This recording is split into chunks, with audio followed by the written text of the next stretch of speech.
You will hear a conversation between an assistant at a community centre and a man who wants to join some evening classes. First, you have some time to look at questions 1 to 6.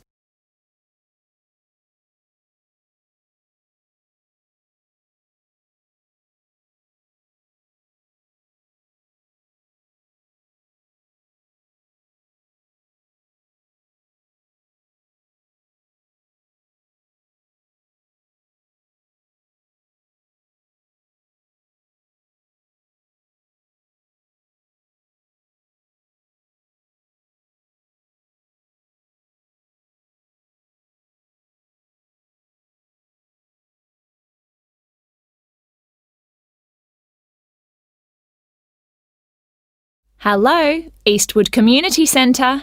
Oh, hello. My name's Andrew Dyson. I'm calling about the evening classes you offer. OK, Mr Dyson. Are there any classes in particular that you're interested in? Yes, you've got a class called Painting with Watercolours, I believe. That's right. It's a popular class, so this term it'll be moving to the hall, so they've got more room. Right. I know it's on Tuesdays, but what time exactly? It was 6:30 last term, but let me just have a look at the details. OK, it'll be 7:30 this time. Probably it suits more people. Well, it's my wife who's really interested, and that'll be good for her because she's home from work by 7:15. That'll give her just enough time to get there. What does she need to bring? OK, well, paints are provided by the tutor, I know that. The information says she'll need just a jar for water and some pencils for drawing. There are also lots of aprons here, so she needn't worry what she's wearing. And the cost for 4 classes is $45, including paints, as I said. OK. Now, we're both quite keen on the Maori language class. There are spaces on the next course, so you could join that. Oh, good. Which room will that be in?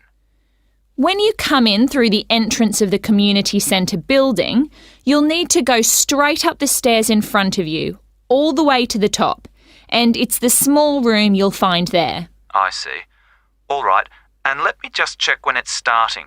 I heard from someone that the July course has been delayed until August. I'm afraid so, and we're halfway through the June course at the moment, so there's not much point you taking that. I guess we'll have to wait then. Well, when you do come, the tutor recommends bringing a small recorder with you, just so you can listen again later. And the cost for 5 classes is currently $40. OK, useful information to know. There's one more class I'm interested in. That's the digital photography class. Oh, I've taken that class myself. The tutor's very good. That'll be in room 9, and it's starting in 2 weeks' time, in the evening, every Wednesday at 6 o'clock. Obviously I need to bring the camera with me. I suppose it'd be useful to have the instructions that go with the camera too? I'd say so. Some people bring along a lot of accessories like extra lenses, but there's really no need for this class. It's mainly focusing on composition, really, and getting the most out of the basic camera. That's exactly what I need. And how much does it cost? Let's see. For 4 classes, it's $35. But if you take 8, it works out as $55. So you're making a bit of a saving. $15, that is. I see. Before you hear the rest of the conversation, you will have some time to look at the questions 7 to 10.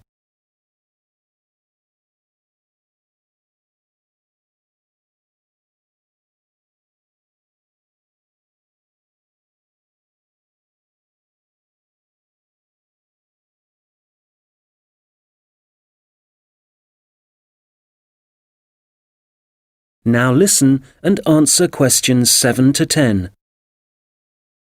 OK, now just another question for the watercolours class. I've just remembered that my wife asked me to find out about the level. Who's it for? OK, well, you don't have to be very skilled or anything like that. It's designed for beginners, actually.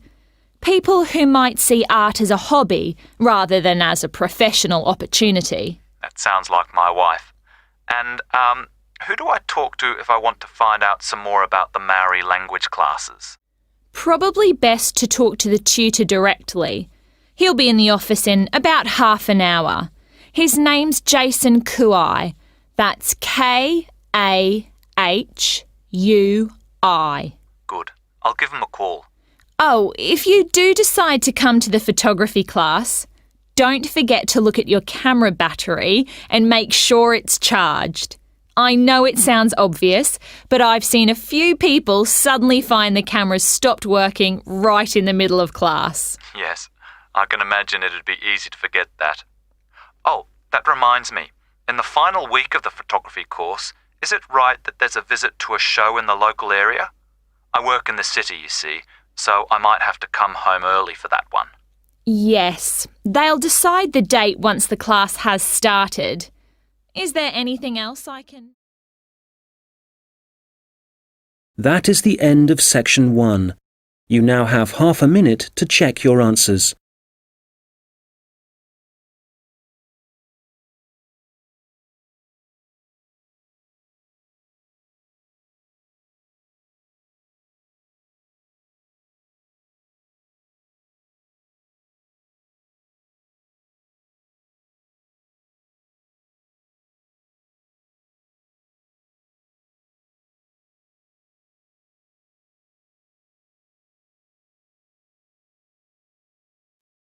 You will hear a project manager talking to voluntary workers about the tasks that need to be done.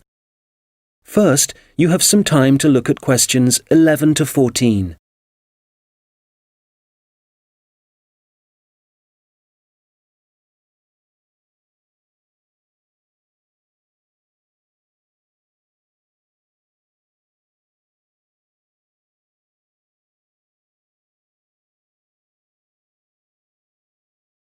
Good morning. It's great to see so many people here. Thank you all very much for coming. Well, as you know, the community gardens at Hadley Park are really not looking as good as they should. Quite bad, really. And although the local council has a budget to deal with some of the problems, we do need volunteers for other tasks. If you don't mind, I'm going to divide you into 2 groups. So everyone on this side of the room is Group A, and the rest of you are Group B. So, Group A, there are a couple of things we'd like you to help with. First of all, don't worry about any litter or empty bottles you see lying about. One of the local schools has offered to help out with that as part of their own environmental project. The priority for you will be to give us a hand with the new wooden fencing. It needs constructing along parts of the bicycle track, as there are parts which have now fallen down or broken, as I'm sure you've seen. You've probably also noticed that some of the pathways that come from the bicycle track are quite narrow, and there are plans to make them wider, but the council will be dealing with that later in the year. And they've also promised to produce some informational signs about the plants in the gardens. Hopefully, they'll be up in a few weeks' time. The other thing we're doing is getting rid of some of the foreign species that are growing in the gardens and putting back some native plants and trees. So you'll be doing some digging for us and getting those into the ground. So, Group A, there's some items you'll need to bring along with you. I was going to say raincoats, but the forecast has changed, so you can leave those at home. I'd definitely recommend a strong pair of boots. Waterproof would be best. It's quite muddy at the moment, and your own gloves would also be advisable. Tools will be available, spades and hammers, that kind of thing. You just need to make sure they go back in the trucks. And, there's no need to worry about food and drink, as we'll be supplying sandwiches and coffee, possibly some biscuits even. Before you hear the rest of the conversation, you will have some time to look at the questions 15 to 20.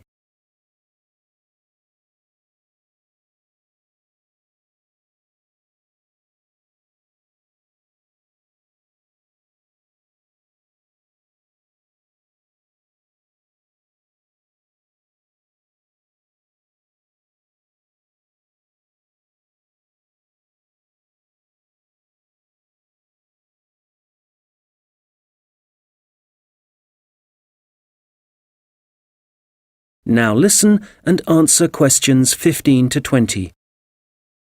OK, Group B, your turn.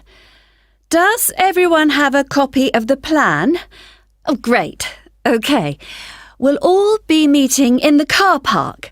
That's on the bottom of the plan. See? Now, if you've been assigned to the vegetable beds, to get there, you go out of the car park and go up the footpath until you reach the circle of trees. There they are, in the middle of the plan. And you see that the footpath goes all the way around them.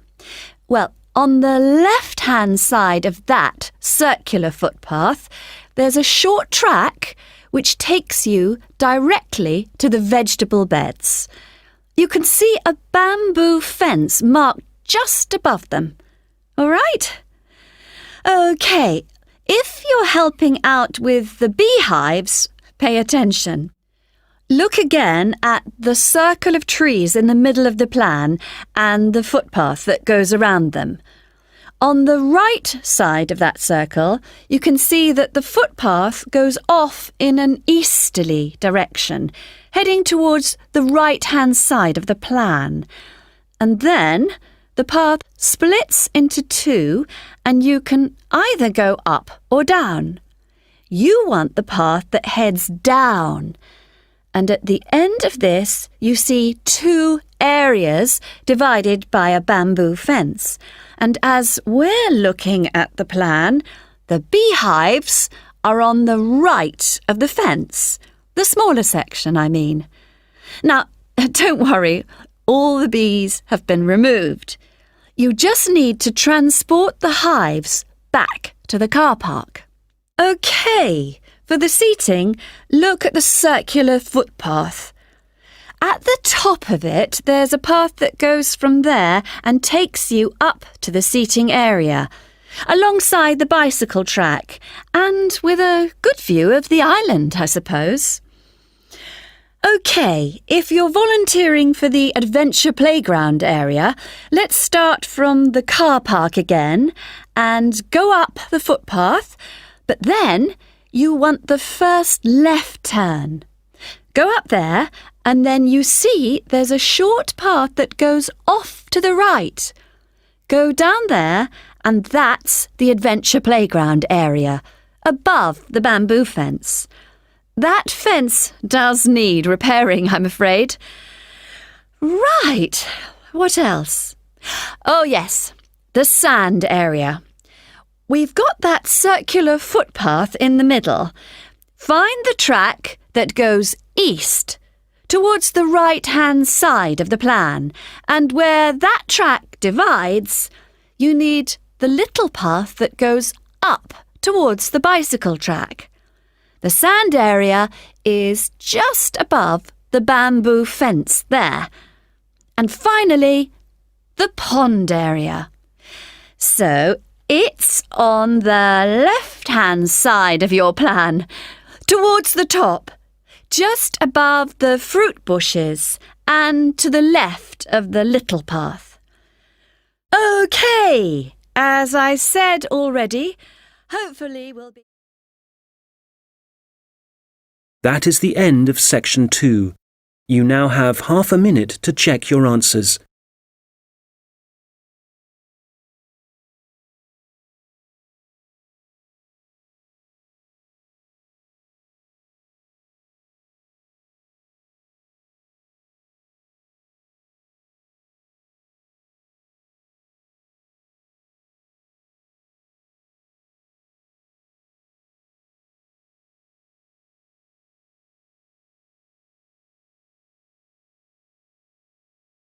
Now turn to section 3. You will hear two students discussing a presentation they are going to give. First, you have some time to look at questions 21 to 25.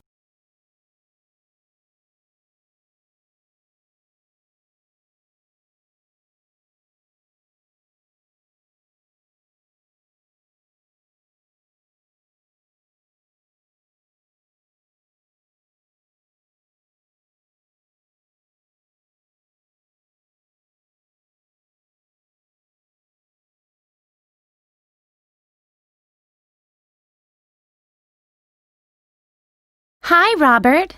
Hi. Sorry I'm late.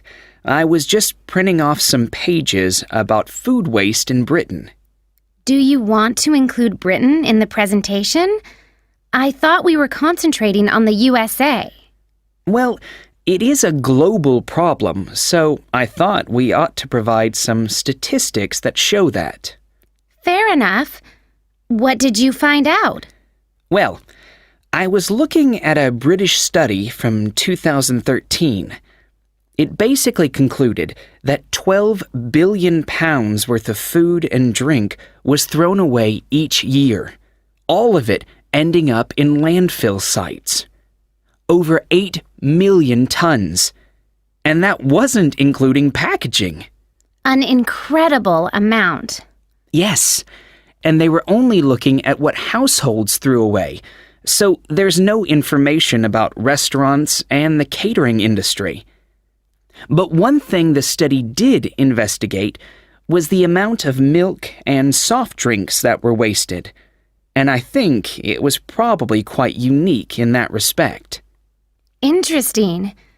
You know, in the other European reports I've read, there's one thing they have in common when they talk about carbon dioxide emissions. I know what you are going to say. They never refer to the fuel that farms and factories require to produce the food, and the carbon dioxide that releases? Exactly. We could really cut down on carbon emissions if less food was supplied in the first place. To my mind, the reports talk too much about the carbon dioxide produced by the trucks that deliver the fresh goods to the shops and take the waste away. They forget about one of the key causes of carbon dioxide. Absolutely. If the reports are actually going to be useful to people, they need to be more comprehensive. Who do you mean by people? Well, the government, industries, people making television programs. Have you seen any documentaries about food waste? Not that I remember. My point exactly. These days, they all seem to be focusing on where your meat, fruit, and vegetables are sourced from. We're being encouraged to buy locally, not from overseas. That's probably a good thing, but I'd still like to see something about waste. Yes, it's the same with magazine articles. It's all about fat and sugar content, and the kind of additives and coloring in food, but nothing about how it reaches your table and what happens after it ends up in the bin. Well, we've only got 15 minutes for this presentation, so I think we'll have to limit what we say about the consequences of food waste. What do we want to concentrate on? Well, I know some of the other presentations are looking at food and farming methods and what they do to the environment, so I think we'll avoid that. And the fact that in some countries, people can't afford the food grown on their own farms. That was covered last term. Okay, we don't want to repeat stuff. What concerns me above all else is that in a recession, governments should be encouraging business to find ways to cut costs. Apparently, supermarkets in the USA lose about 11% of their fruit to waste. That's throwing money away. All right, we'll focus on that problem. It should get the others' attention anyway. Now, how do you want to begin the presentation? Let's not start with statistics, though, because that's what everybody does. I agree. How about we give the other students a set of questions to answer about what they suspect they waste every day? I'm fine with that. Probably a better option than showing pictures of landfill sites. It'll be more personalized that way. All right. Now let's start.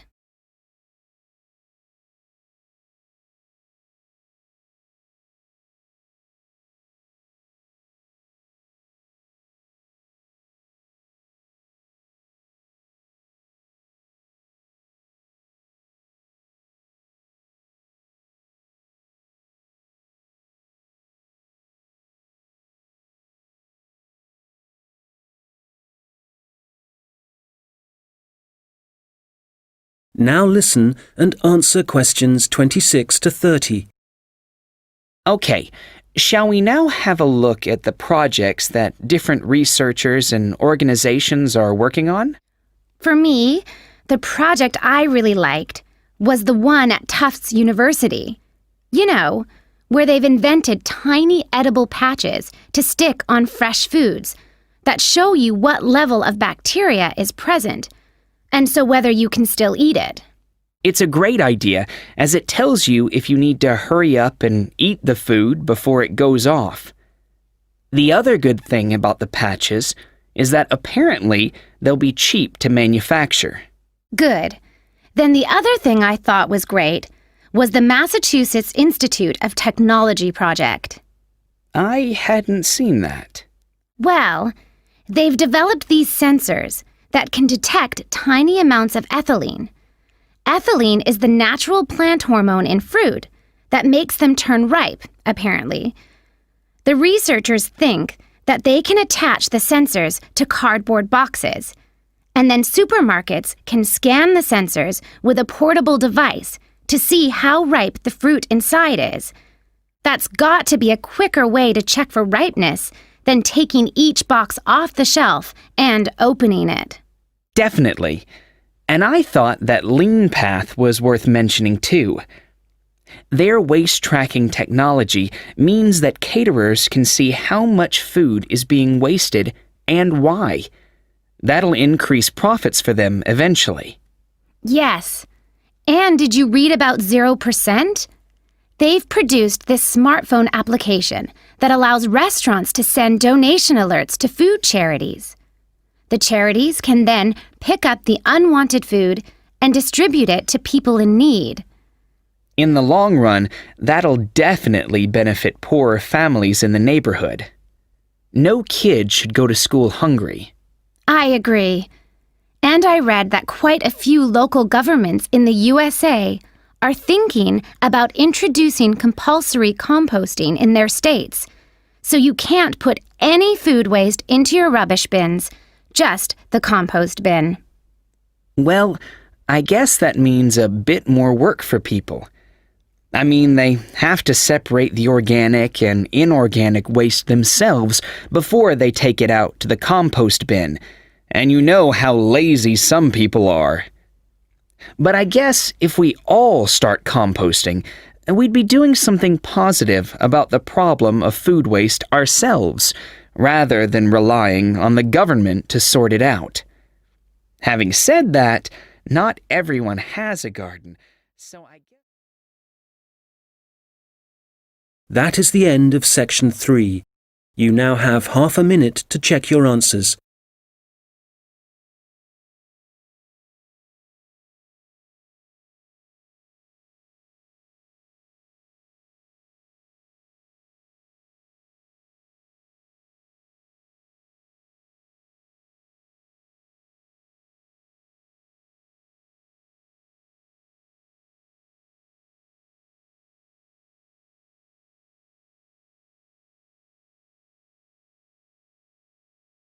Now turn to section. You will hear a lecture about Maori kite making. First, you have some time to look at questions 31 to 40.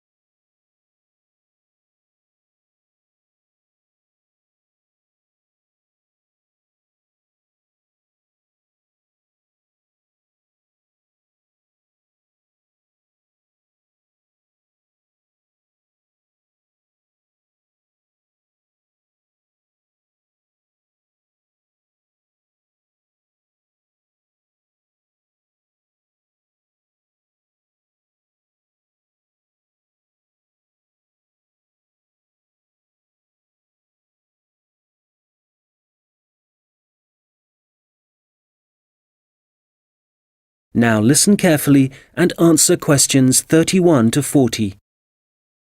Well, good morning, everyone.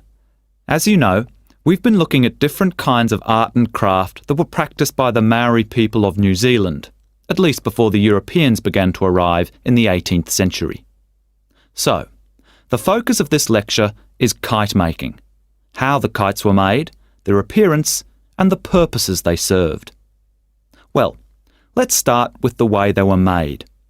As with other Maori artistic traditions, kite making involved certain rituals. So, firstly, only priests were allowed to fly and handle the largest, most sacred kites. There were rules too, for the size and scale of the kites that the priests had to follow, and during the preparation of both small and large kites, food was strictly forbidden. In terms of appearance, kites were frequently designed in the image of a native bird, or a Maori god, and sometimes, perhaps less often, a well-known hero. You can imagine that when Maori first arrived in the new country, in New Zealand, it may have taken some time to find suitable materials for their kites. But, through trial and error no doubt, they found plants and trees that provided bark and even roots that they could use to make the frames and wings of their kites. And after the frame had been constructed, the kite then had to be decorated.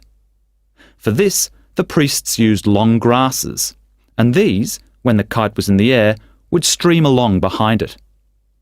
They also used a variety of feathers to add colour to their creations. Well, all this meant it was easy to see a kite in the sky, but you could also hear Maori kites. They could be quite noisy indeed, and this was because some priests liked to hang a long row of shells from the kite. You can imagine how they'd rattle and clatter in the wind, how they might completely capture your attention. As I said before, the most common image was probably a bird, and that's the same for other kite-making cultures. But the kites were designed in particular shapes. So, there were kites that were triangular, rectangular, and also shaped like a diamond. And some of them were so large it would actually require several men to operate them. Some of the kites were also covered in patterns, and to make these patterns, the Maori used different pigments of red and black, and these were either made from a charcoal base or from red-brown clay which had been combined with oil obtained from a local species of shark.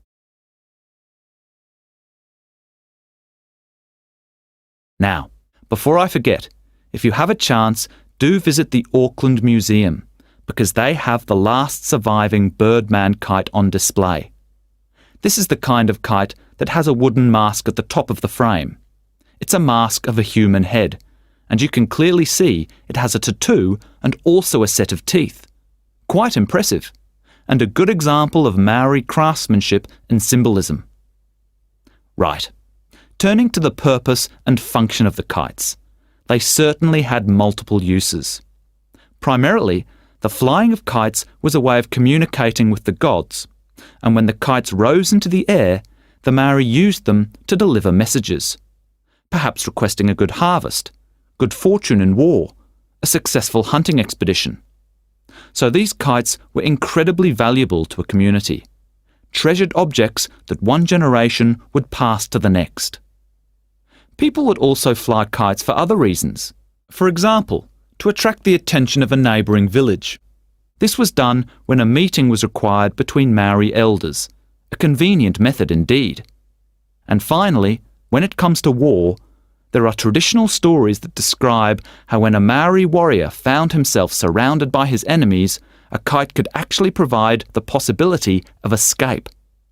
The kites were powerful enough to take a man up into the air, and for this reason, they could also be used to lower him into enemy fortifications so that an attack could begin from the inside. Well, I'm happy to say there seems to be a revival and growing interest in kite making, and